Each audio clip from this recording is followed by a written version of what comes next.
Bonjour les amis, mais comme vous pouvez le voir, je suis au rucher, je suis assis, je me repose.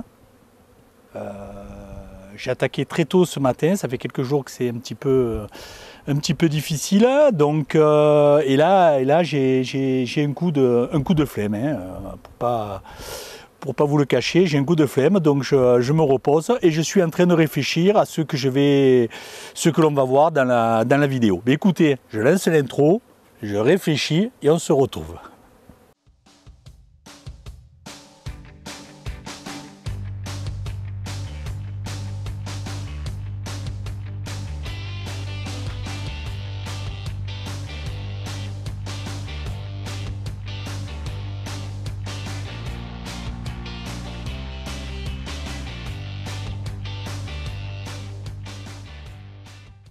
Comme vous pouvez le voir, l'intro est passée et je suis toujours assis. Bon, on va faire un petit bilan depuis la vidéo de semaine dernière. Donc, qu'est-ce qui s'est passé? Alors, au niveau climatique, on a eu 2 gros orages.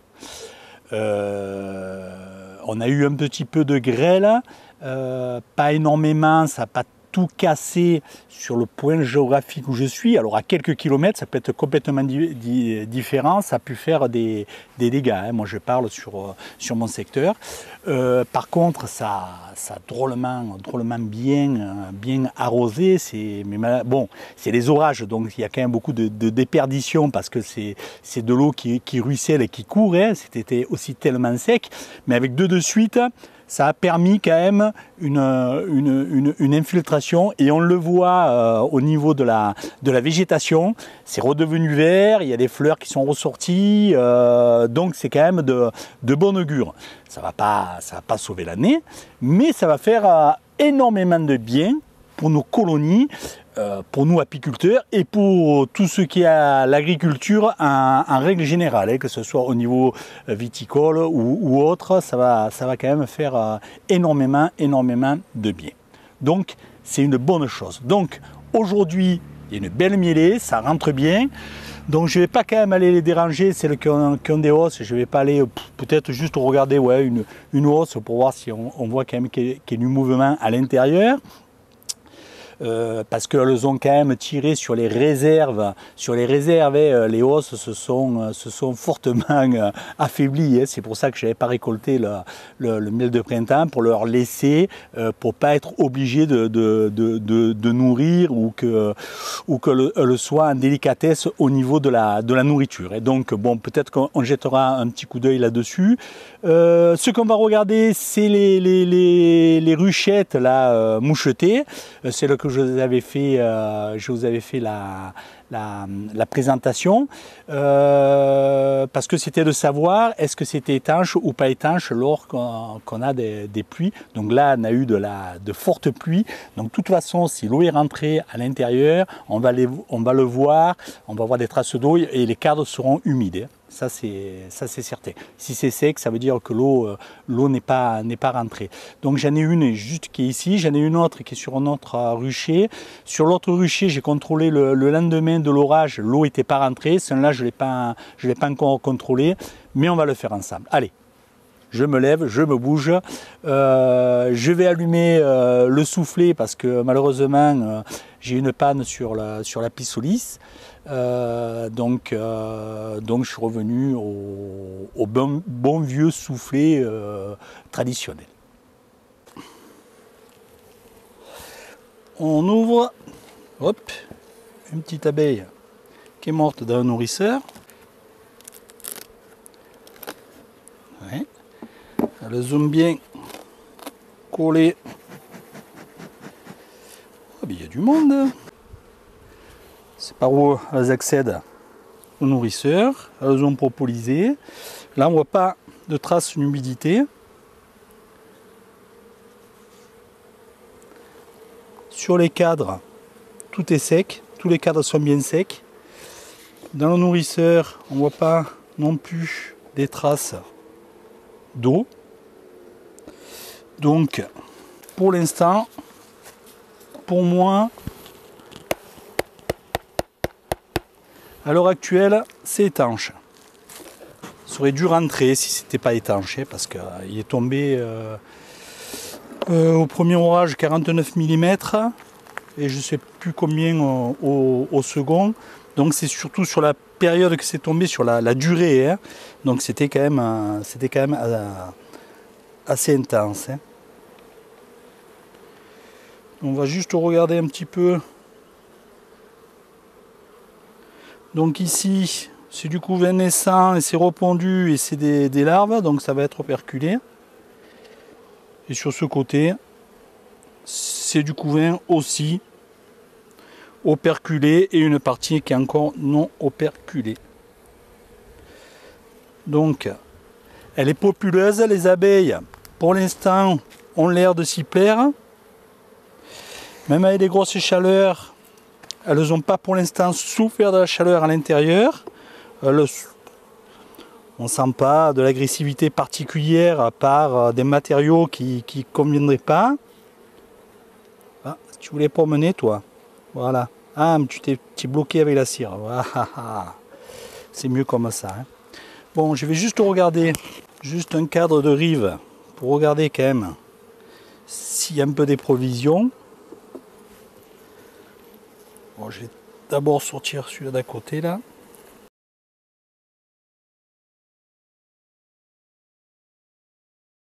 Vous voyez la reine? Elle était sur le bord. Je l'ai tirée avec, hop, elle est passée sur l'autre cadre. Donc là, c'est pareil, c'est du naissant, à une cétoine qui vient de s'envoler. Et là, c'est tout pondu. Oh non, c'est bon, hein, la reine. Oh là, il y a une amusette. Alors moi, je les enlève pas toujours, les amusettes. Hein. Il y en a qui les enlèvent toujours. Moi, je suis pas modèle là-dessus. Hein. Regardez, encore ici. Une cétoine, donc je vais contrôler quand même tous les cadres.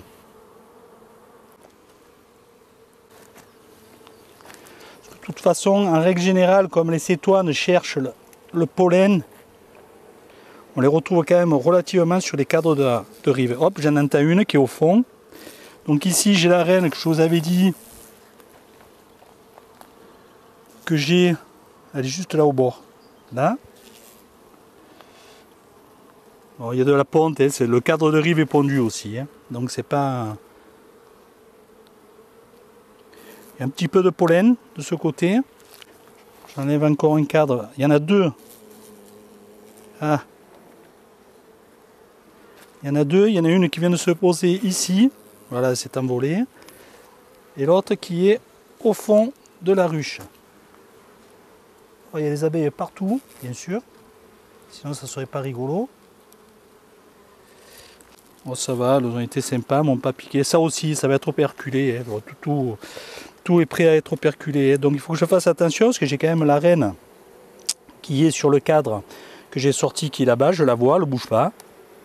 Pour l'instant, elle est sage. Je vais aller jusqu'au bout quand même. Hein. Donc ici, c'est un cadre de couvain. À des endroits, c'est naissant. Hein. Ce qui est tout à fait normal, c'est les cercles de ponte.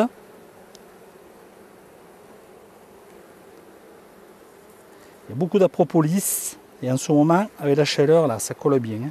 Je m'en mets de partout.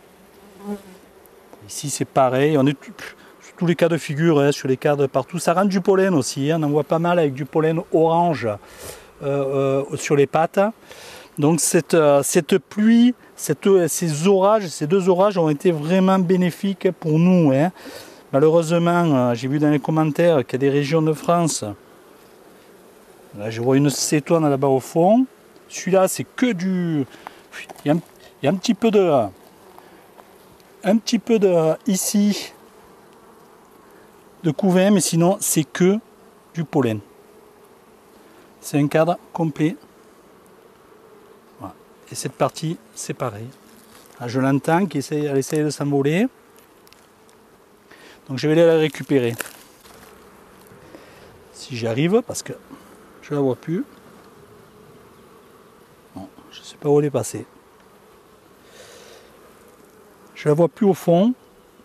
Mais elle commence à être vraiment populeuse, cette ruchette là. Peut-être y retirer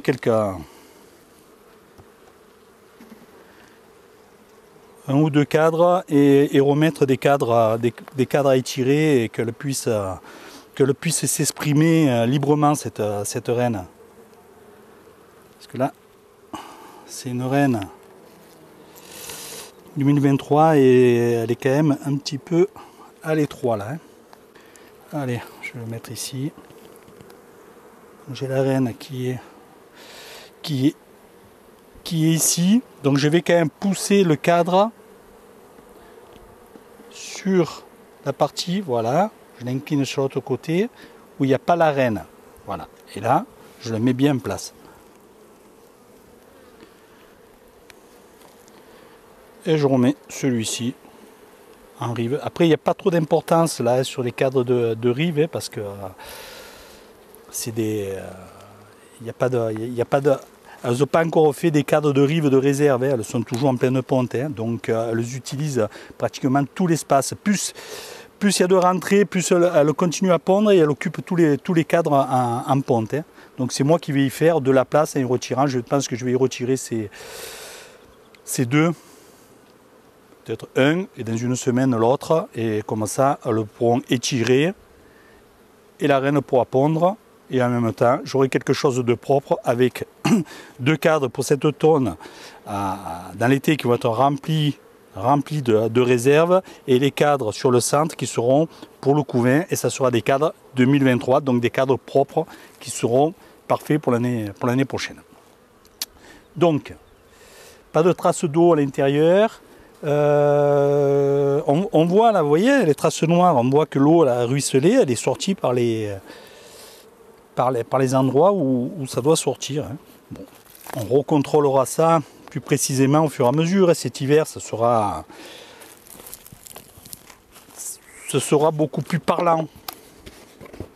Donc ici, nous allons passer sur une ruche qui a une hausse. Ça fait un moment qu'elle a la hausse. Et les abeilles ne sont jamais montées. Elles sont montées peut-être une journée dedans, ou 2 jours ou 3 jours, mais j'ai jamais vu des abeilles dedans, si ce n'est que 2 ou 3 abeilles. Alors c'est vrai que c'est tout à fait normal parce qu'on n'a plus eu de mielés, il y a eu des chutes dans les ruches qui avaient des hausses. Alors celle-là, je l'avais mis tardivement en rapport des autres, donc elle n'avait pas eu le temps de monter. Mais ça va répondre aussi à des questions que j'ai eues là-dessus, que des apis amateurs me disent ouais j'ai mis une hausse mais malheureusement les abeilles ne veulent pas y monter, j'ai enlevé la grille à reine, elles ne montent toujours pas. Alors comme je vous l'ai déjà expliqué, pour que les abeilles montent dans une hausse, il y a plusieurs paramètres. Il y a déjà la force de la ruche. Il faut que vous ayez une ruche forte avec beaucoup de butineuses. Si vous avez une ruche 10 cadres et que vous êtes sur 6 cadres, c'est pas la peine de mettre une hausse. Alors, il y en a de 6 qui font 10 cadres, mais il n'y a pas 50 000 abeilles dans la ruche. Ils en sont loin. Ils sont à 15 ou 20 000 et ils pensent que non, il faut que tous vos cadres soient pleins d'abeilles, qu'il y ait de la ponte partout, que c'est du couvain qui remplit les cadres, que vous ayez au moins 8 cadres de couvain.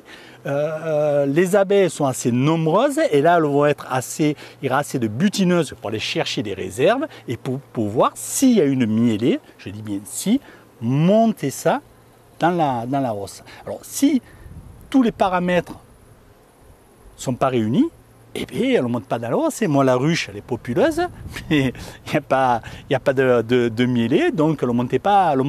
Donc aujourd'hui, je vois que ça sort de partout. Et là, quand je regarde les va-et-vient, c'est l'autoroute des abeilles. Là. Donc ça veut dire que là, il y a de la nourriture qui rentre. Quand je regarde les planches à l'envol, bien sûr, je vois des abeilles avec du pollen, mais la plus grande majorité, on ne voit pas de pollen, ça veut dire qu'elle rentre du nectar. Donc, je vais regarder si je vois plus de 3 abeilles dans ma hausse comme d'habitude, pour regarder ce que ça fait. Vous allez me dire pourquoi tu as laissé ta hausse, pourquoi tu ne l'as pas enlevée. Effectivement, j'aurais pu la retirer parce que le servait à rien. C'est une négligence de ma part, mais c'est aussi, je me suis dit quand même, à ce moment, on va bien avoir quand même de la pluie, ça va bien relancer tout ça, et les abeilles vont bien arriver à monter dans cette hausse. Donc là, on va regarder ça ensemble. Alors, on ne met pas de fumée. Vous voyez, il y a quelques abeilles. Alors, c'est pas la cohue. Hein. Il y a du monde, c'est la première fois que je vois du monde. Hop, je secoue un petit peu. Voilà. Pour que l'eau rentre dans la ruche. Alors, est-ce qu'elles ont commencé à rentrer quelque chose ou est-ce qu'elles découvrent les lieux?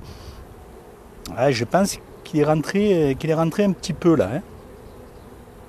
Je vais juste regarder celui-ci.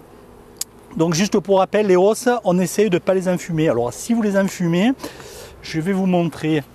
Si vous enfumez vos hausses, vous les enfumez hein, en envoyant la fumée latéralement, pas à l'intérieur de la hausse.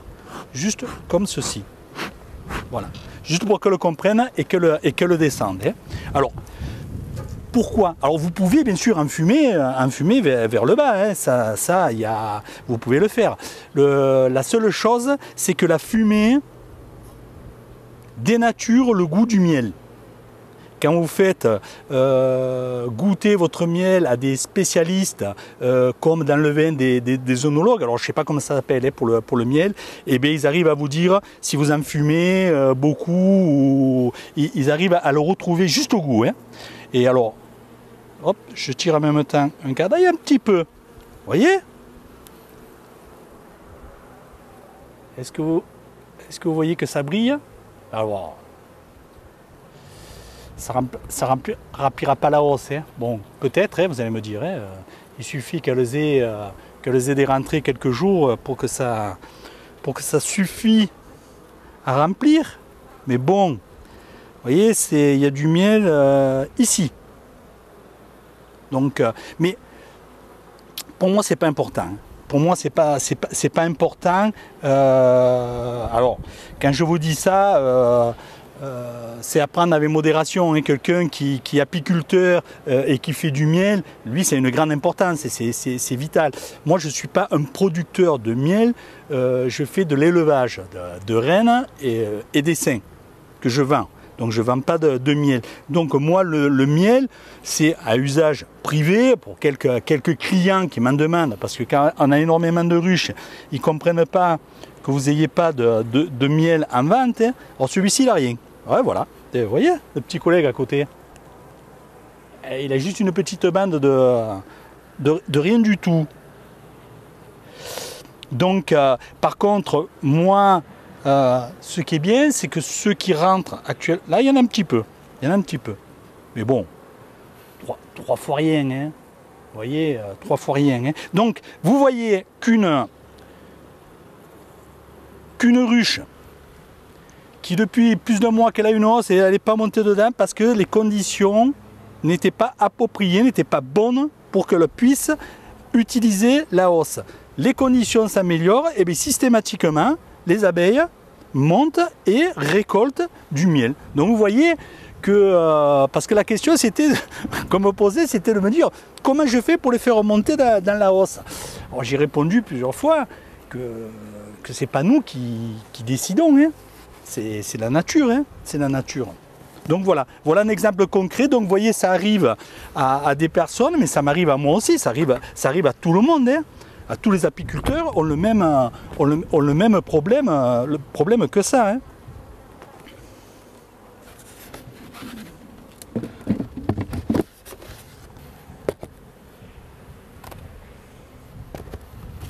Alors sur celle-ci, j'avais noté de faire un contrôle ponte, hein, donc je vais regarder ça. On va regarder ça ensemble.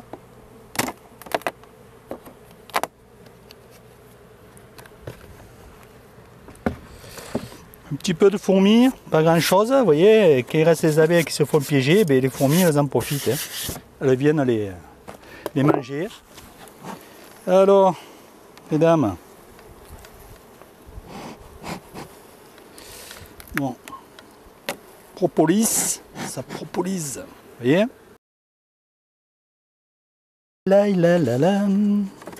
Allez, pousse la partition.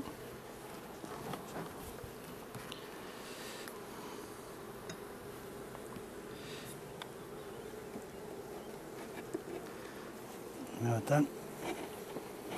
On va en profiter. Enlever un peu de propolis. Alors le cadre de rive, il ne doit pas y avoir grand chose. Bon, c'est pas lourd. Il y en a un petit peu sur le haut, hein, parce que je vois la grappe ici. Donc on voit que ça rentre, hein, ça brille bien. On voit que c'est quand même en train de rentrer. Et le reste, c'est pondu. Donc c'est un cadre. C'est un cadre de rive. C'est les cadres qui arrivent en fin de vie. Hein. C'est pour ça quand même qu'ils sont relativement noirs. Et on retrouve dans l'organisation, bien sûr, on retrouve les cadres les plus récents sur le centre de la ruche, et plus on s'éloigne du centre, plus les cadres sont vieux. Ça veut dire que ça, c'est des cadres qui vont sortir l'année prochaine. Donc avec les repères des couleurs des années, hein, c'est la couleur des rennes. Hein. Pour se rappeler, c'est quand même beaucoup plus facile pour tout le monde. Hein. Donc ça, c'est un cadre que j'avais mis à étirer, donc elles ont dû...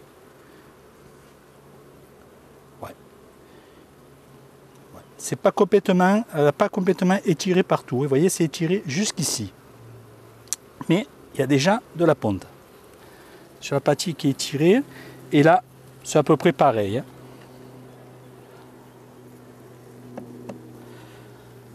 Moi, ce qui m'intéresse, c'est de voir un cadre. Voilà.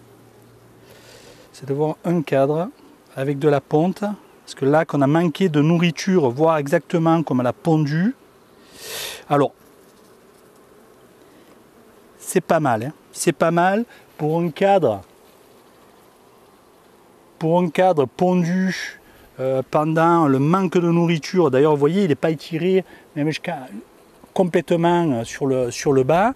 Il y a quelques trous, mais ça va être operculé. Et dans d'autres, il y a du pollen. Donc une fois que tout sera operculé, il n'y aura pas grand-chose de mauvais. Ce côté, on est à peu près dans la même position. C'est pas mal du tout. Le couvain est joli, hein. Vous voyez. Je vais vous montrer là. Allez promener les filles. Voilà. Hop.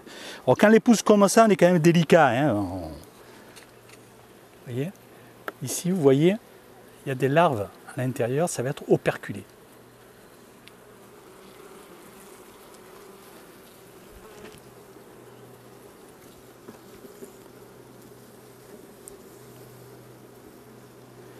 Alors,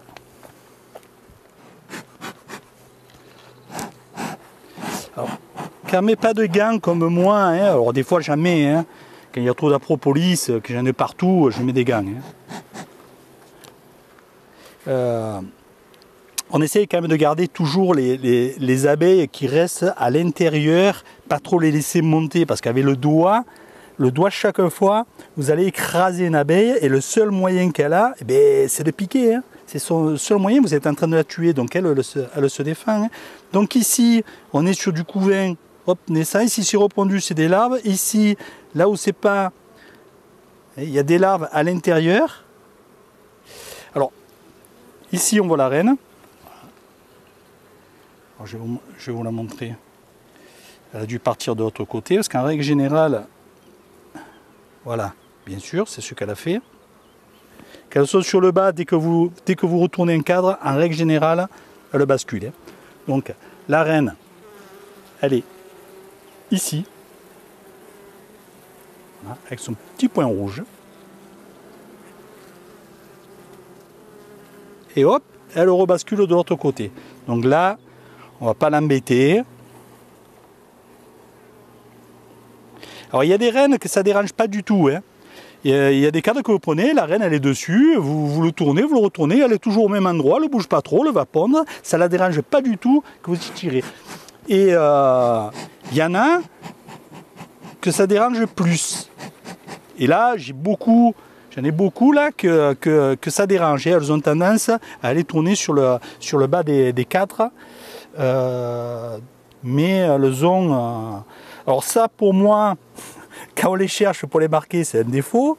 mais elles ont de très gros... Alors ça fait partie des défauts que je leur trouve, mais elles ont une grosse qualité, c'est qu'elles ont un niveau de ponte qui est phénoménal. Hein. Regardez les cadres qu'elles arrivent à vous sortir, donc c'est tout plein. Hein. Elles vous remplissent les cadres, elles vous remplissent les cadres à une allure qui est phénoménale. Donc, et en plus, le couvain est beau. Alors, ça manque de nourriture. Donc, avec la rentrée qu'il y a, je vais voir si elle va changer sa façon de faire. Parce qu'on voit quand même que la ponte sur certains cadres, elle démarre. Alors là, hop, ça va être, là c'est du naissant. Voilà, ça c'est que du naissant. Et voilà, tout est pondu. Là, vous voyez, hop, une cellule de sûreté. Alors, comme je vous ai dit, hein, je suis pas là-dessus, je suis pas très bon. Hein, moi, je les laisse. Hein. En règle générale, je les laisse. Hein.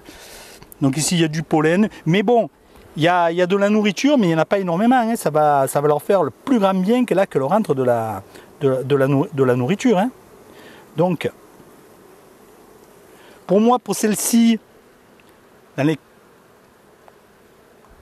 la période où on est et ce que l'on vient de traverser avec ce manque de nourriture flagrant, hein, puisqu'elles ont tiré dans les réserves, hein, elle a continué à pondre, elle a bien pondu, la ruche n'a pas été en famine, elle est bien populeuse. J'avais rajouté ce cadre, j'en rajoute pas d'autres pour l'instant, je la laisse comme elle est. Donc la dernière fois, vous voyez, j'ai mal travaillé, donc hop, quand on travaille mal, eh bien, on va récupérer. J'ai fait tomber de la cire à l'intérieur de la ruche. Donc c'est pareil quand on met les mains, les bras à l'intérieur des ruches. Hein, ça dépend de vos abeilles et aussi le jour que vous ouvrez la ruche. Là on voit qu'elle est aujourd'hui, c'est des abeilles douces, d'accord, hein, mais aujourd'hui elles acceptent tout. Suivant les jours, si je descends ma main, elles peuvent quand même venir me piquer. Hein. Donc il faut quand même en tenir compte. Il ne faut pas croire qu'elles sont toujours dociles comme ça et qu'on dirait qu'elles sont empaillées. Hein. En règle générale, elles sont comme ça, mais il y a quand même des périodes où elles sont un petit peu plus agitées. Suivant, c'est toujours pareil, c'est suivant les conditions climatiques. Hein. Donc, adaptez votre comportement, votre façon de faire aussi en fonction des abeilles. Si vous êtes dans une journée où les abeilles sont énervées, il faut adapter votre tenue, votre comportement, votre façon de faire. Hein. Aujourd'hui, elles ont de la tête comme moi, elles ont dû se lever tôt pour aller travailler de bonne heure à la fraîche. Et là, elles sont au ralenti, et comme moi. Donc, vous voyez, ça se passe bien. J'ai une question d'un abonné qui me demandait est-ce que suivant comme on en fume, les abeilles sont plus ou moins agressives, etc. Alors, oui, avec la fumée, on peut les déranger fortement et les rendre un petit peu aussi agressives. Déjà, il y a des ruches qui acceptent moins bien la fumée. C'est-à-dire que vous le voyez, quand vous les enfumez, toutes elles se mettent à battre le rappel. Ça doit leur brouiller des signaux et on les sent que ça les dérange fortement. À chaque coup de soufflet, vous avez ce bruit qui remonte de la ruche. Donc celles-ci, en règle générale, moi je les enfume très peu. J'essaie de les enfumer comme je vous ai montré sur la hausse, par le dessus, comme ça. Voilà. Et après, juste quand je vois que l'eau remonte, je leur mets un petit coup de soufflet pour leur redemander, qu'elles comprennent qu'il faut redescendre et protéger aussi mes doigts chaque fois que je vais attraper les cadres pour ne pas avoir toutes les abeilles sur le bord. Avec des gants, on écrase des abeilles. Quand on n'a pas de gants, on se fait piquer, on se fait rappeler à l'ordre. Donc on fait un petit peu plus attention. Mais il n'y a pas de... il n'y a pas de principe, je n'ai pas trouvé de façon idéale d'enfumer pour que les abeilles soient plus douces. Moi, je n'ai pas trouvé. Alors, je ne dis pas que ça n'existe pas. Si quelqu'un l'a trouvé, eh bien, il le met dans les commentaires, il en fait part à tout le monde et ça servira à tout le monde. Parce que c'est la douceur dans l'apiculture. Alors, je parle dans l'apiculture, on va dire amateur, c'est énorme, ça amène beaucoup de plaisir dans le suivi des ruches. Vous voyez, comme là, je suis sur une ruche, de ne pas avoir de filet sur la tête. Alors, je ne suis pas à l'abri de pas... Je suis pas à l'abri de ne pas me faire piquer, hein. C'est pas ce que je suis en train de dire, je peux me faire piquer, parce que là, elle vole de partout, se prend dans les cheveux, elle se coince, bing, elle pique, c'est son moyen à elle. Mais je ne suis pas obligé d'avoir une vareuse en permanence fermée, parce que je me fais attaquer de toutes parts. Ça donne quand même un certain plaisir à l'apiculture. Après, je ne dis pas qu'il faut que les abeilles douces, quand vous ouvrez des quantités de ruches, qu'il y ait du mouvement ou pas, au bout d'un moment, vous n'en rendez même pas compte. Hein. Vous ouvrez, vous faites ce que vous avez à faire, vous refermez, vous passez à la ruche d'après, etc. Mais là, on est plus dans quelque chose de pro. Quand on est amateur, pour les personnes qui sont amateurs, c'est vrai que la douceur ramène la convivialité et du plaisir, parce que quand on est amateur, on le fait pour le plaisir. Ça ramène beaucoup de plaisir. Mais il n'y a pas que la douceur, hein. Il faut aussi que les abeilles soient productives, parce que quand on est aussi amateur, hein, je le vois moi, hein, j'ai des clients, j'ai des professionnels, mais j'ai aussi des amateurs. Hein. Et sur YouTube, c'est au moins 95% des personnes qui doivent regarder mes vidéos doivent être des amateurs. Hein. Donc, de ramasser un petit peu de miel, c'est toujours un plaisir. C'est toujours un plaisir. Dans l'apiculture, il y a aussi la notion pour beaucoup de gens, c'est la quantité de miel qu'on a fait. Voilà, on a toujours une certaine fierté, comme moi je le vois avec certains clients avec qui je discute.